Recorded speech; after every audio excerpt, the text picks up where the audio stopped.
Saa mennä.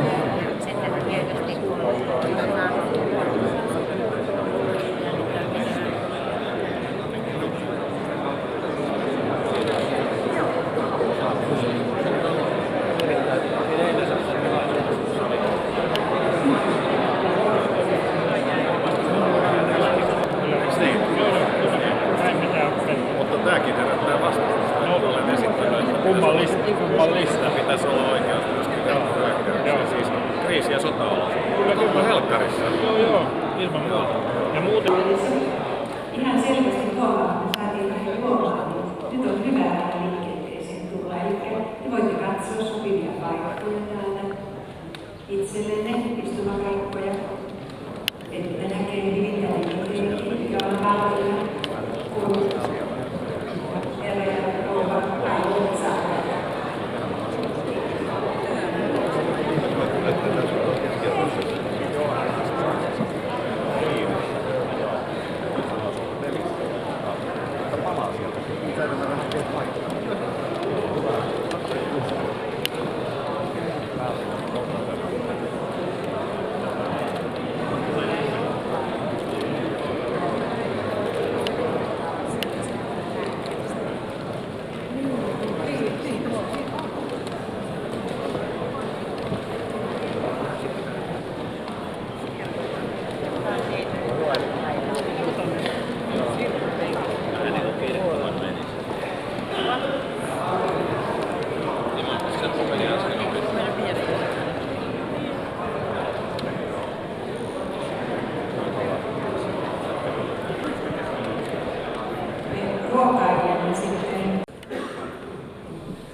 Emme turhaa kuunnelleet tätä, koska eikä Lean äiti Suotta pannut tyttöään pianistiksi. Hän nimittäin oli Sotsin olympialaisen yksi pääorganisoija siellä musiikissa. Hän on edesmennyt, mutta hän oli siellä hyvin arvostetun musiikkioppilaitoksen rehtorina.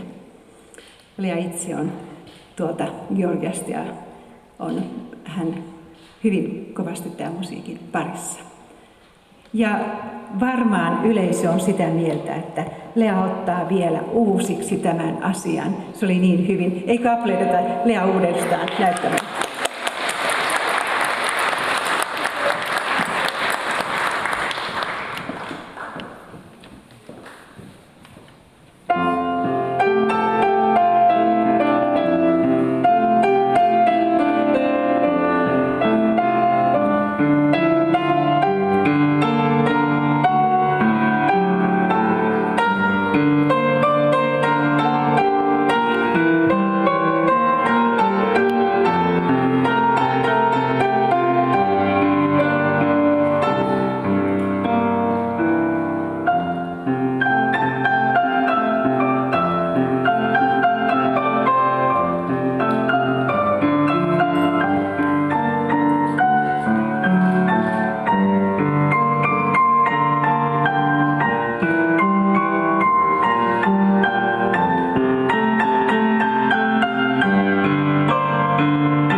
Arvoisat juhlavieraat, kunnioitetut Lönnrot yliopiston edustajat.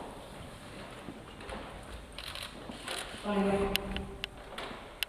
juoneet maljan taiteilija rouva Juhani Paula. Meidän kaikkien puolesta sydämellisesti tervetuloa ja toivomme teidät kaikki tervetulleeksi.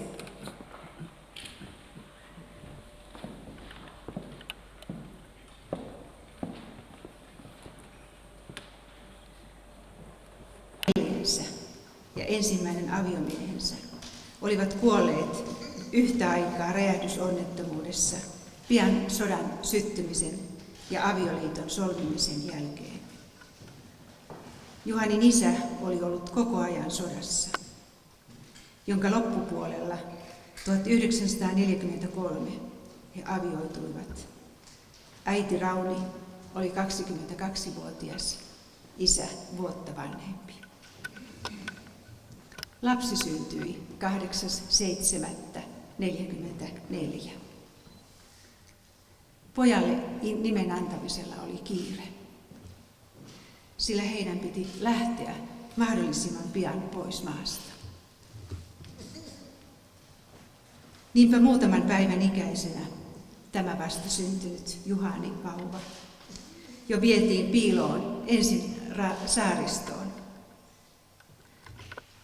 Heti kun löydettiin vene, alkoi pakomatka Turun saaristosta kohti Ruotsimaata.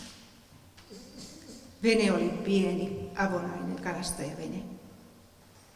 Voimme vain kuvitella, mitkä olivat äidin tunteet pitäessään pientä kääröä sylissään. Aallokossa kohti tuntematonta. Ja isä ohjatessaan venettä. Vasta myöhään aikuisiällä Juhanille selvisi, että isä oli mukana Stella Polaris-operaatiossa. Mutta olisivatpa vanhemmat aavistaneet, missä me nyt olemme. Meillä on edessä iloinen suuri juhla, jonka on toimeenpannut Lönnrot-yliopisto. Sen toiminnasta meille puhuu yliopiston rehtori, professori Pertti Yliluoma. Seuraavaksi promootiopuheen pitää professori, taiteen Ilkka Huovio, aiheena taiteen riippumattomuus. Ja promovointi professori Hannu Kahakorpi, jota voimme tässä lämpimästi onnitella eilen illalla myönnetyn Televisioakatemian kultainen Venla-palkinnosta. Lönnrot-yliopiston edustajat, olkaa hyvät.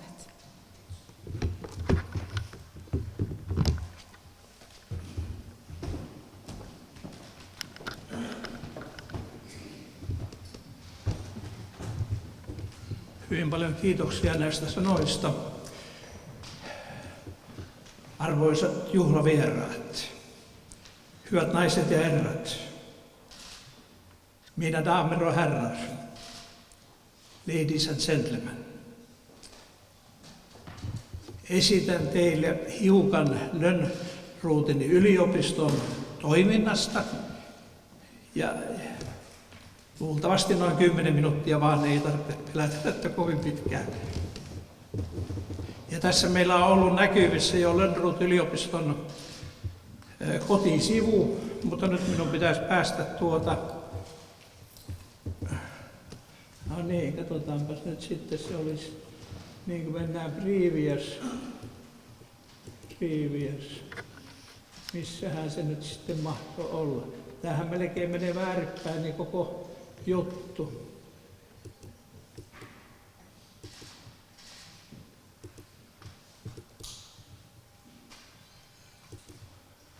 Olisi pitänyt laittaa teiltä rahaa. Me olemme säätiöyliopisto ja meille ei ole mitään rahaa annettu, niin silloin meillä on oikeus toimia verkkoyliopistona.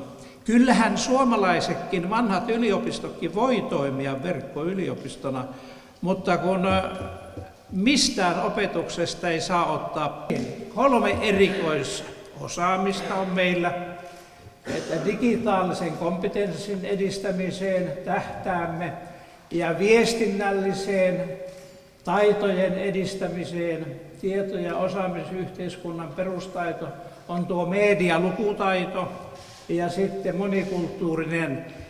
UNESCO on tuonut meille tämän monikulttuurisen ja se on vertailun vuoksi voin sanoa, että Suomen kaikkien yliopistojen budjetti yhteensä on 3 miljardia. Niin katsotaas, ne tekevät